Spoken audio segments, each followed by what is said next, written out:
Hi guys, namaste. So I wanted to make a video on codependency. It's something that's extremely prevalent in my life right now. I swore I made a video on it before, and maybe I did, and I just didn't actually label it as codependence. But I really want to talk about it because I think it's so important, because I think so many of us are codependent and we don't realize it, and I think so many people have a skewed view of what codependency is.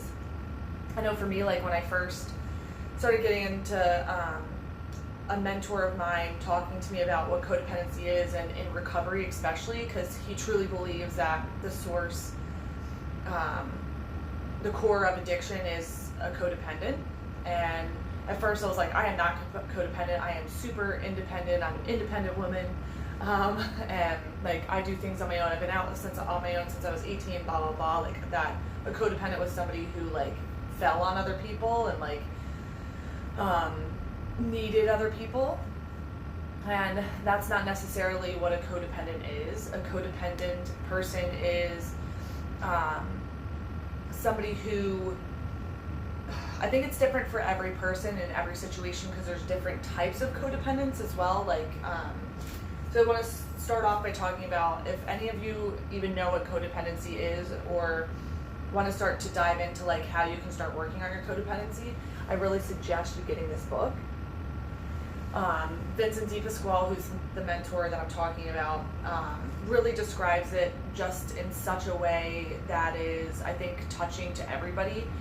And because he goes into detail about like all the different forms of being a codependent. Like there's an isolator, the fantasizer, and caretaker. And of course, like I encompass all three of those because I love encompassing everything. But also just like goes into detail about like what they are and what they mean for each person. And I think it's super important, because I think there are so many of us that are codependent and not realizing it. And a codependent person, it makes, when you're codependent and it's something that rules your everyday life, like it's kind of like part of your abandonment issues, it takes part in your neediness, or things that like you associate to your character flaws, or maybe other people generalize as your character flaws, whatever it may be. It makes it difficult for you to have relationships, friendships, so and so, like whatever. I know for me, like I have a huge problem with constantly thinking that people need to fit into like these little categories and boxes, which, mind you, I hate putting myself in. But that like it's supposed to look a certain way. And I originally, when I first started dating last year, I had really worked on my codependency issues. But I think I also got to the point where like I was just getting there. Like I had just started to like really make this peak on like clearing some things up. But once it really got to like dealing with my past, I was like, whoop, I'm out. And this is a really bad habit of mine. I really try to sugarcoat my past and try to make it seem like I'm okay with what happened to me, and that I've moved on and I'm a strong person, this, that, and the other. And I don't know how to handle it, because the minute that I even start to feel like, oh my gosh, I have to face some of these issues, I dive into dating, or I dive into like finding a new job, or like having to do anything that will help me to avoid actually dealing with my past and actually facing like what happened to me, and or what I did, and things like that. So I think it's really important to talk about codependency, because I see so many people really not trying to embrace that they're codependent and taking it more as like a flaw or a fault. But in here really quickly, and I guess this is like the best description, and this is what Vincent describes it as a codependent. So it's not about relying on other people, and it's not about not being able to be independent. That's not what it is. So I'm a codependent if any person, place, or thing. So it's not just about people too, because this is another thing like I really realize, because I haven't had like the same job in forever. Like I'm constantly always like looking for something better, something more, like something like change. That I am dependent. Okay, let me go back. I'm a codependent if any people, place, or thing that I am dependent on creates unmanageability or insanity in my life. So I've read this book. This is when I initially started, like, last year with my codependency and stuff like that. But rereading this has been, like, mind-blowing and mind-altering and just opening my eyes wide towards seeing, like, how I am messing up my life. I'd really like to use the F word. But just seeing, I'm not messing up my life, I'm messing up relationships in my life. I get to a point where, like, I'm like, ooh, maybe I'll try this. And, like, it's funny because me and my therapist talk about this, and, like, I've touched on it sometimes a little bit in, like, a thought process that I'll have.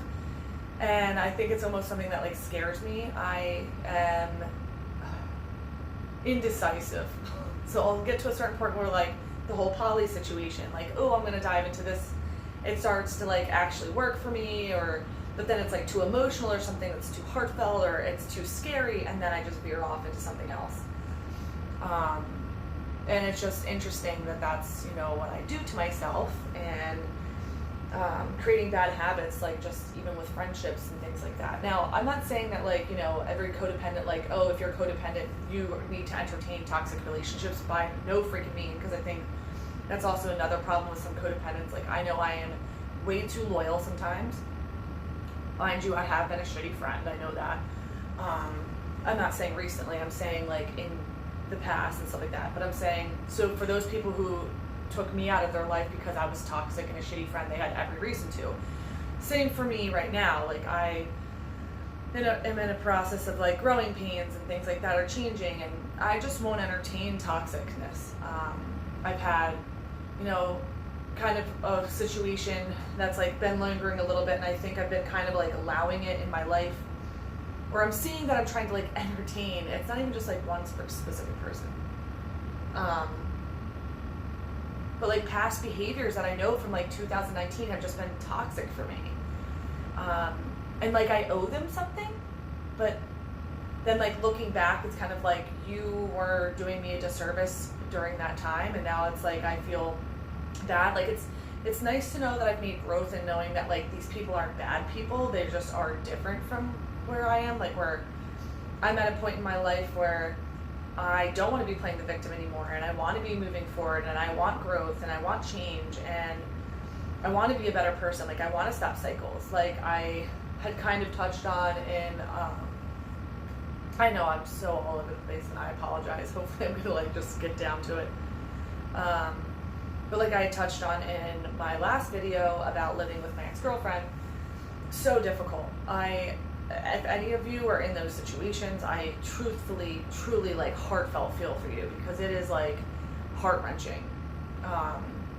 It is not, it's like you want that person to want you, or, I mean, this is in my situation, you want that person to want you, but you know that it can't be them, and you want them, for me, like, I want her to want me because I just want to be wanted, and I want to, like, make another video eventually talking about, like, the 6 essential needs of, like, just being a human being, and, like, wantedness is one of those.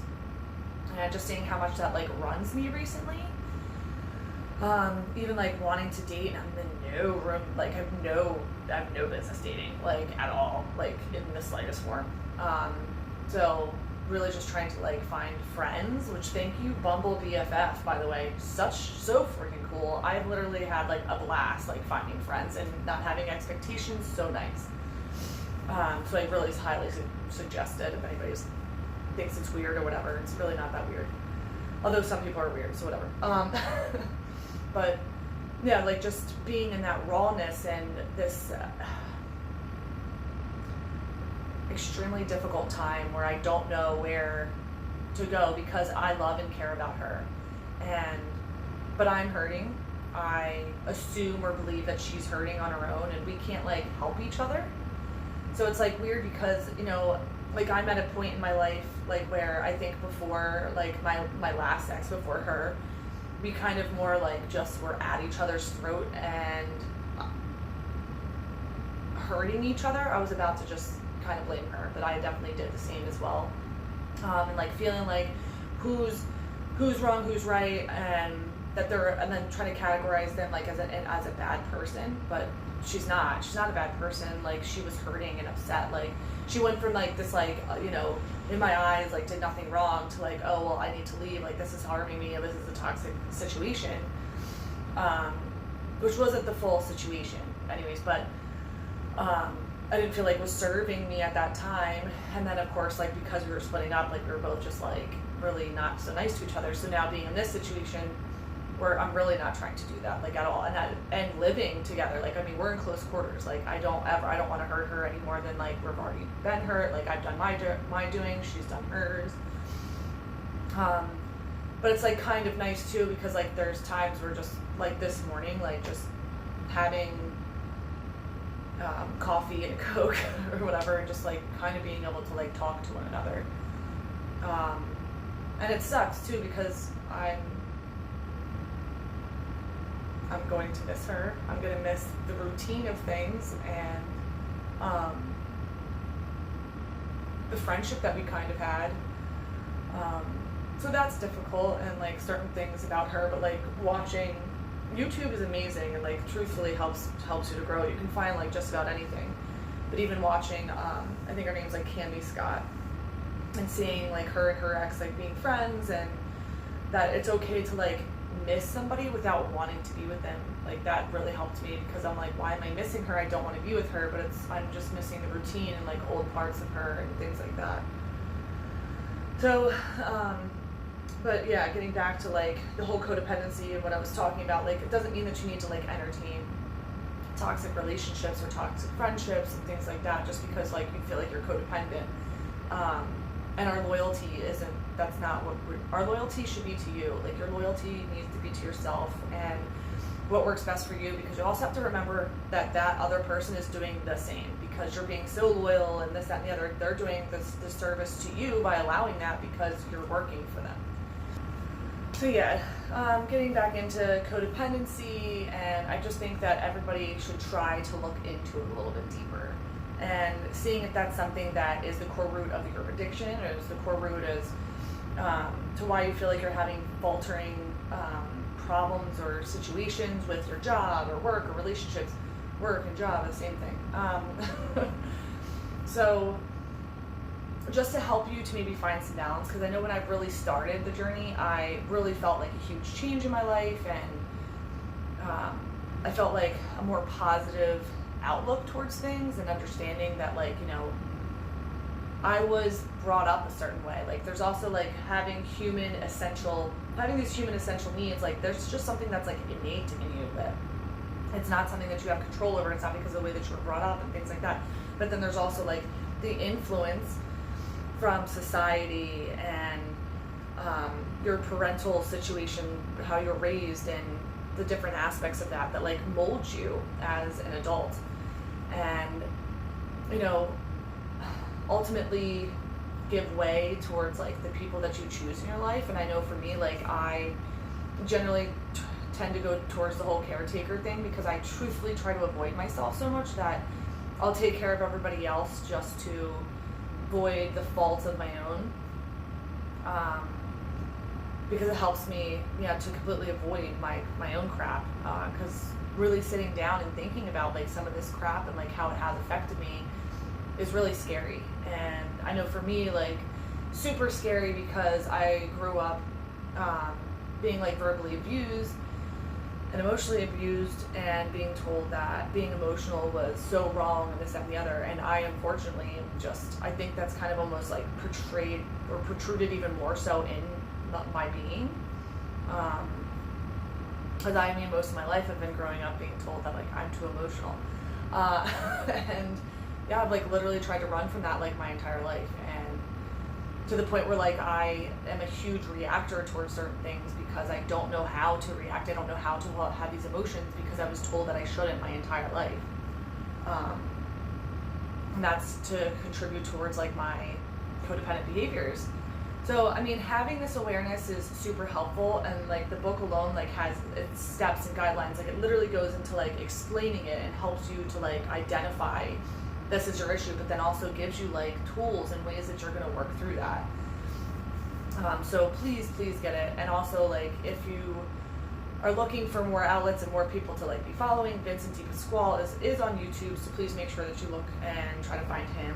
And other than that, that's really all I wanted to touch on. I know that I kind of rambled and went on about a lot of freaking things, but hopefully you guys grabbed something from it. I am super thankful for myself that I am getting back into the videos and getting back into doing this stuff for myself, because I have made a lot of changes and growth, and I think recently I've been really thinking negative towards myself, and I haven't made so much growth, and that I have all these changes and these aspects of my life that have changed, but I have grown and I have changed in positive ways, and mainly like that I, you know, even though I'm hurting, I no longer want to hurt anybody, and I think that alone is like a huge encompassing thing that I'll take with me for right now, and that even if that's the only thing that I have right now. So that's really all for me, and hopefully it's going to be more of like a kickoff, because I know 2020 is going to be my thing, and I'm super excited. I've already kind of started my journey, and that's really it for me. So I hope everybody's having a happy and sober life. Namaste sober, and I hope you do too.